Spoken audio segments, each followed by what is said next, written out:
जय श्री श्याम भक्तों, कार्तिक का महीना पावन महीना चल रहा है और इस महीने में जब हम कथा श्रवण दान पुण्य करते हैं तो हमारे जीवन में सुख शांति का वास होता है, सारी मनोकामना पूरी होती है, घर में दरिद्रता है वो दूर हो जाती है। यह हमारे शास्त्रों में लिखी हुई है कि कार्तिक के महीने में जब हम स्नान करते हैं और कथा का श्रवण करते हैं।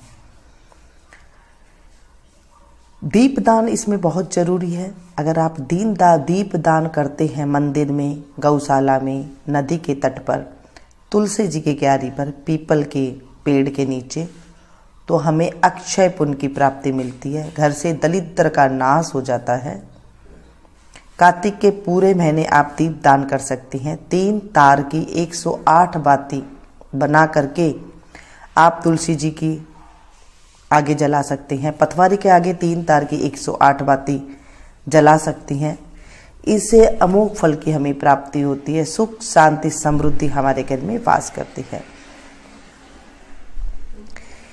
आज हम कार्तिक महीने के दूसरे अध्याय का श्रवण करेंगे।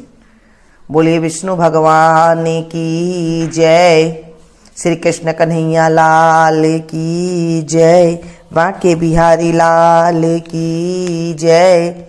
श्री कृष्ण गोविंद हरे मुरारी, हे नाथ नारायण वासुदेवा।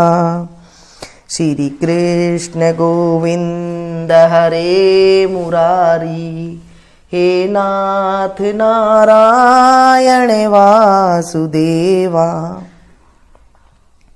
श्री कृष्ण भगवान बोले, हे प्रिय, जब गुणवती ने राक्षस द्वारा अपने पिता और पति का मरना सुना तो दुखित हुई और रुदन करने लगी, हे स्वामी, हे पिता, आप मुझे छोड़कर कहाँ चले गए?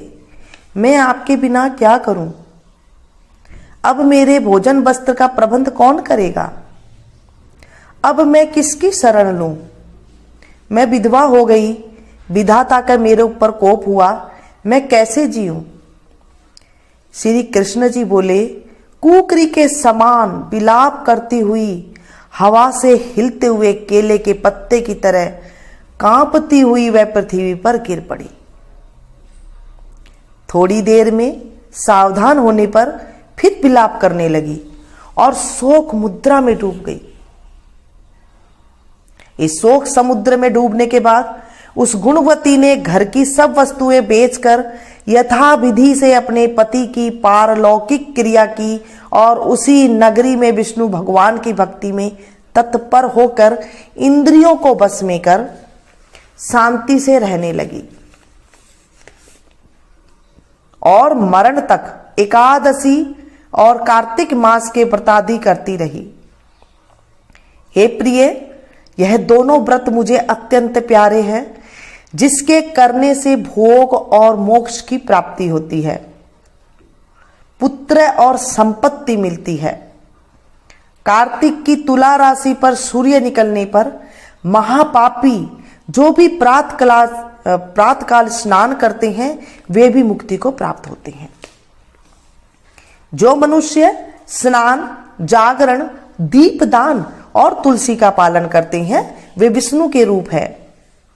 विष्णु भगवान के मंदिर को झाड़ना, साथिया काटना तथा विष्णु की पूजा आदि का कार्य जो मनुष्य करते हैं वह जीवन मुक्त होते हैं। जब विष्णु भगवान के मंदिर जाएं, वहां पर रोली से या फिर हल्दी से या फिर चंदन से साथिया जरूर बनाएं, या फिर कृष्ण राधा जी की मूर्ति हो वहां पर साथिया अवश्य बनाएं। इस प्रकार वह गुणपति हर एक वर्ष कार्तिक व्रत और विष्णु भगवान का नित्य ही पूजन करती रही। एक समय वृद्धावस्था के कारण दुर्बल होने से, रोग और ज्वर से पीड़ित होने पर भी गंगा स्नान को गई। कार्तिक के महीने में गंगा स्नान, गऊ की सेवा और कार्तिक के जो कहानियां हैं, कथा है, ये सुनना, विष्णु मंदिर में जाकर के दीप दान करना, ये जो 5 काम बताए गए हैं हमारे जीवन में, ये करने से हमें अमोघ फल की प्राप्ति मिलती है। जो ही पानी में उतरी, जाड़े के मारे कांपने लगी। उसी समय गुणवती ने आकाश से आता हुआ विमान देखा। शंख चक्र गदा पद्म आदि आयुधों के लिए हुए विष्णु का रूप धारण करने वाले पार्षद गरुड़ की ध्वजा वाले अप्सराओं से युक्त ऐसे विमान में बिठाकर वैकुंठ को ले गए। प्रदीप्त अग्नि के समान कीर्ति वाले गुणवती विमान में बैठी हुई कार्तिक व्रत के प्रभाव से मेरे पास आ गई। जब ब्रह्मादि देवताओं की प्रार्थना से भी पृथ्वी पर आया, तब वे गण भी मेरे साथ आए। हे भामिनी, यह सब यादव मेरे गण हैं और तुम्हारे पिता देव शर्मा भी इस जन्म में सत्रजीत हुए और तुम्हारे पति चंद्र शर्मा इस जन्म में अक्रूर है। और हे देवी, तुम वही गुणवती हो जो कार्तिक के स्नान के प्रभाव से मेरे लिए अत्यंत प्रिय हो। तुमने तो मेरे मन मंदिर के सामने तुलसी का बगीचा लगाया, उसी से यह कल्प वृक्ष तुम्हारे आंगन में है। कार्तिक में जो पहले तुमने दीपदान किए हैं, उसी फल से तुम्हारी सुंदर देह और घर में लक्ष्मी देवी का निवास है, जो संपूर्ण व्रताधिक पति स्वरूप भगवान को अर्पण किए थे। इसलिए तुम मेरी पत्नी बनी हो और तुमने जन्म मृत्यु तक जो कार्तिक व्रत उपवास किए हैं, इससे तुम्हारा वियोग मुझसे कदापि नहीं होता। इसी प्रकार कार्तिक में व्रत करने वाले तुम्हारे सामने समान मेरे प्रिय होंगे। सुत जी बोले।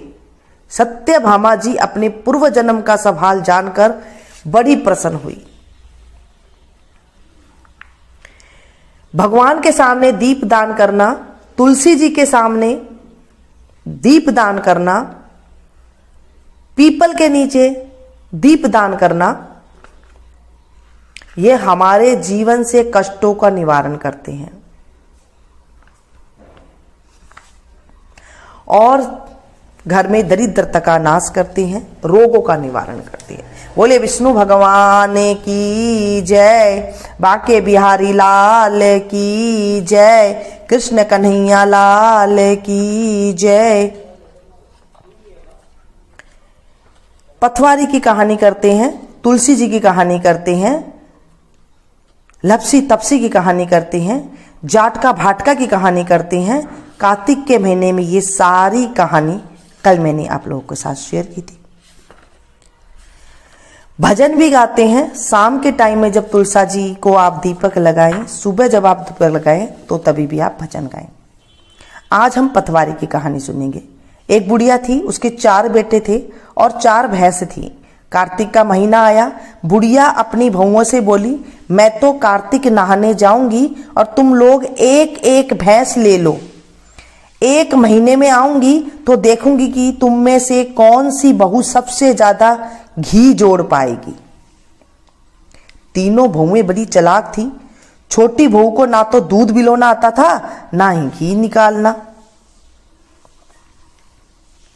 तीनों देवरानी ठानी बोली, अब देखेंगे कैसे करेगी। सासू छोटी बहू से ज्यादा प्यार करती थी। छोटी बहू को कोई ना कोई कुछ नहीं बताता था। वह बहुत भोली थी। वह अपना सारा दूध दही पीपल की पथवारी में गिरा देती थी। 1 महीना पूरा हो गया। तीनों बहुओं ने डिब्बा भर के घी जोड़ रखा था। छोटी बहू पथवारी माता से बोली, मेरी सासू आएगी तो मैं घी कहाँ से दूंगी। पथवारी माता बोली, तू 4 कंकर ले जा और जाकर 4 डिब्बों में डाल देना। बाकी बहुओं का 1-1 डिब्बा भरा होगा, तेरे 4 डिब्बे भर जाएंगे। वह 4 कंकर लेकर चली गई और चारों डिब्बों में डाल दिए। उसके 4 डिब्बे घी से भर गए। सासू आई तो बोली, लाओ अपना अपना घी दिखाओ, किसने कितना जमा किया। तीनों बहुएं बड़ी खुशी खुशी अपने डिब्बे लेकर आई और आपस में बोली, अब सासू जी से इसको डांट पड़ेगी। सबसे छोटी बहू 4 डिब्बे लेकर आई। बाकी तीनों बोली, इसने तो कभी जमाया नहीं, बिलोया नहीं, इतना घी कहाँ से ले आई, इसके पति ने लाकर दिया होगा। तब छोटी बहू कहने लगी, मुझे तो बिलाना नहीं आता था, ना ही कोई बताता था मुझे, सो मैं दूध पीपल में दही पथवारी में सींच देती थी। मुझे पथवारी माता ने दिया है। सबने पूछा, पतवारी माता को सींचे का इतना धर्म व फल होता है तो अगले साल से हम सब भी कार्तिक नहाएंगे और पतवारी माता को सींचेंगे। हे पतवारी माता, जैसे उस बहू को दिया वैसे मुझे भी देना, कहते को सुनते को हुंकारा भरते को भी देना।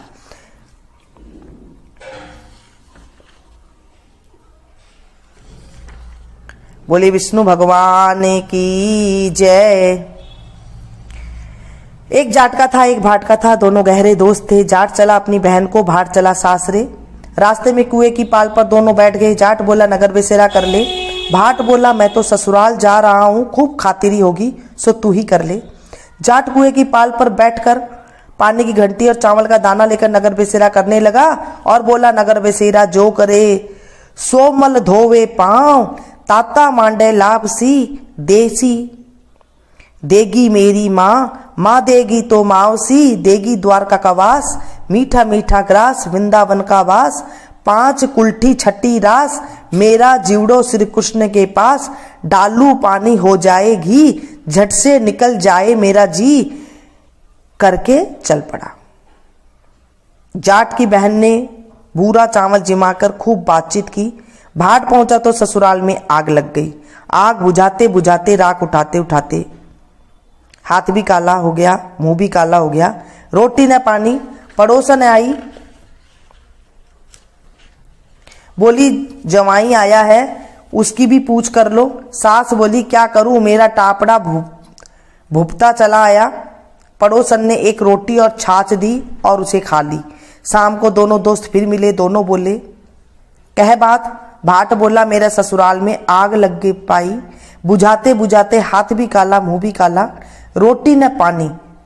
जाट बोला मेरी तो खूब खातिर हुई, मैंने कही थी ना नगर बसेरा कर ले। जाट बोला आ अब कर ले।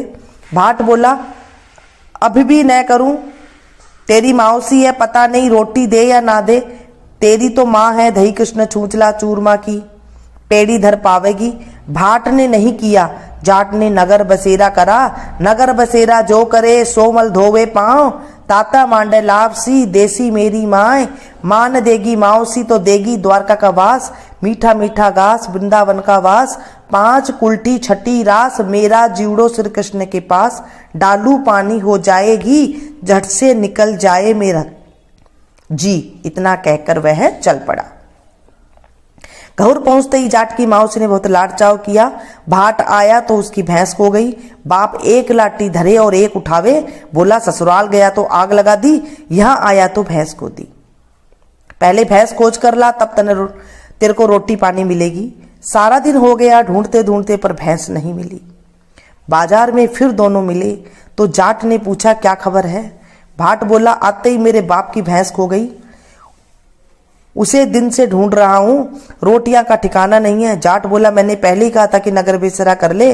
भाट बोला तेरे नगर बसेरा में इतना गुण है तो अब कर ले। दोनों नगर बसेरा करने लगे।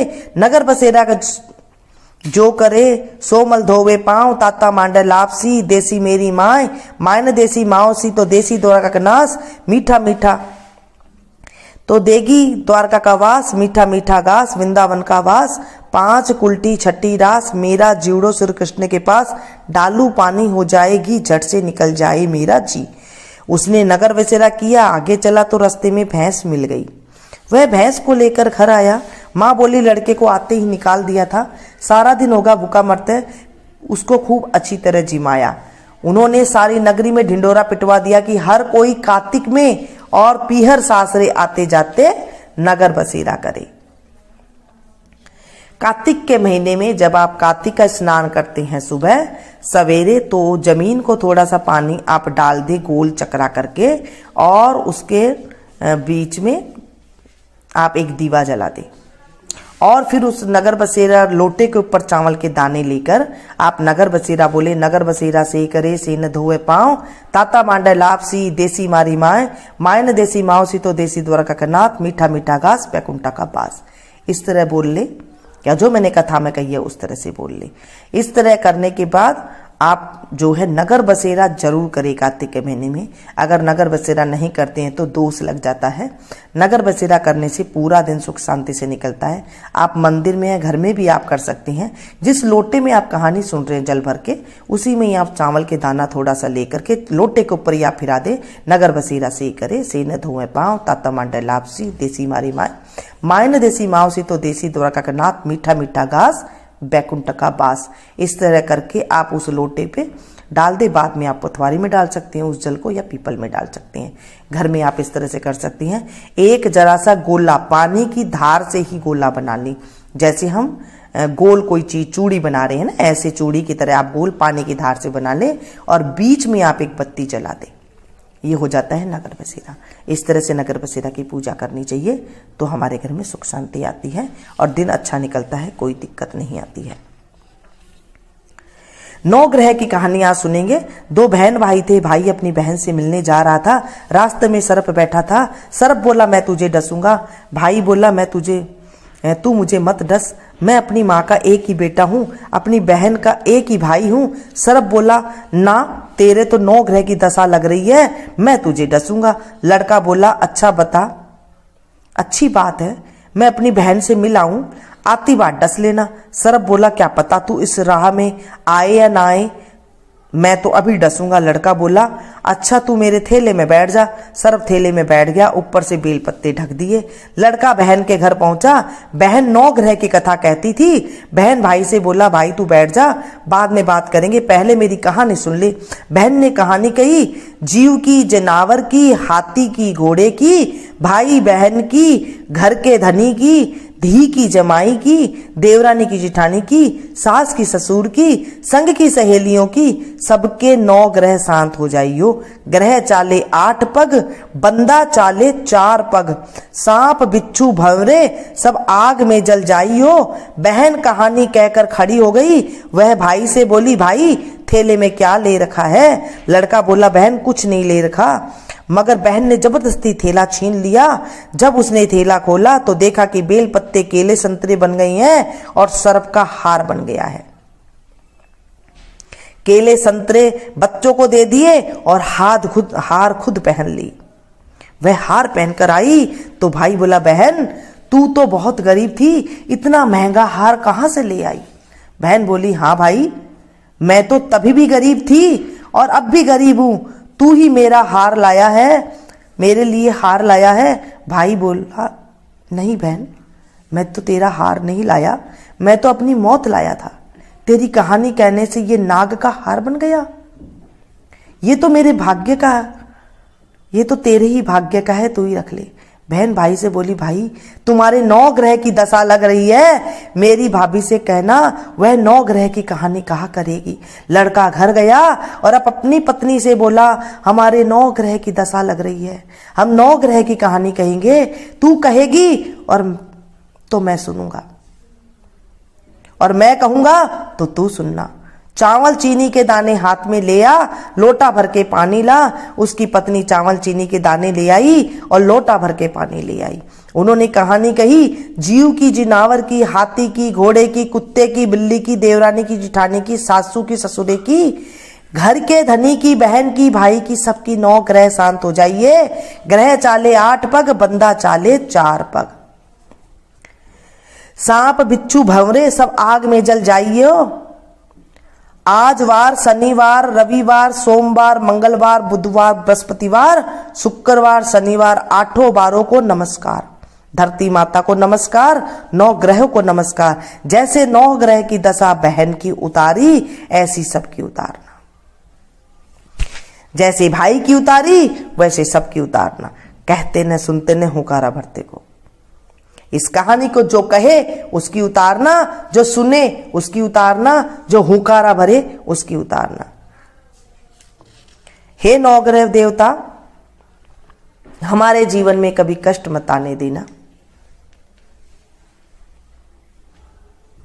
इस तरह करके जो चावल के दाने हैं उसने अपनी आंखों पे लगा लीजिए और बाकी के दाने आप लोटे की घंटी में डाल दीजिए। उसके बाद थोड़ा सा आप पथवारी में डालिए, तुलसा में डालिए, बाकी आप पीपल में डाल सकते हैं या सूर्य भगवान को आप जल दे दीजिए। अगर कुछ भी नहीं है तो घर के अंदर आप ऐसे पूजा कर सकते हैं। आज हमने ये कहानी कही है, इस कहानी को आप ज़्यादा से ज़्यादा शेयर करें। जैसे मैंने आप लोगों को सुनाई तो आप काफ़ी सारे लोग एक साथ कितनी हजारों मात्रा में सुन रहे हैं। ऐसे ही जब आप सभी को एक साथ शेयर करेंगे, आपके जितने भी जानकार हैं, जितनी भी जान पहचान है, व्हाट्सएप पे, फेसबुक पे जितने भी, आप सभी के साथ ये शेयर करें। इसे शेयर करने से जब हम किसी अच्छी चीज़ को शेयर करते, किसी को बताते हैं अच्छी बातें, जब हम किसी धर्म की बातें किसी को बताते हैं तो हमारे खाते में 16वां हिस्सा पुण्य का हमारे खाते में आ जाता है। जब हम किसी को बताते हैं, कार्तिक महात्म में लिखा हुआ है, जब हम किसी को बताते हैं तो हमारे जीवन में 16वां हिस्सा हमारे पुण्य खाता बन जाता है और पापों का नाश होता है। जैसे मैंने आपको सुनाया तो मुझे भी पुण्य मिला है। जब आप किसी को बताएंगे कार्तिक महात्म के बारे में या सुनाएंगे तो आपको भी इतना ही पुण्य मिलेगा। ये थी छोटी सी जानकारी। छोटी छोटी बातों का जब हम ध्यान रखते हैं, ज़्यादा ताम झाम करने से अच्छा है जैसे हमारे बड़े बुजुर्ग करते थे, जैसे हमारे शास्त्रों में लिखा हुआ है, उन बातों को हम जब करते हैं तो हमारे जीवन में फर्क आने लग जाता है। ऐसे नहीं है कि हम रात को कुछ करके आए और सुबह हो जाता है, ऐसे कुछ भी नहीं होता है। अगर ऐसे होता तो आज कोई भी नहीं कमाता और ना ही कोई कुछ करता। जैसे धर्म की बातें हैं, धर्म की बातों से हमारा पाप के नाश होता है और घर में सुख शांति आती है, घर में आदि व्याधियां नहीं आती है। बोले विष्णु भगवान की जय, बाके बिहारी लाल की।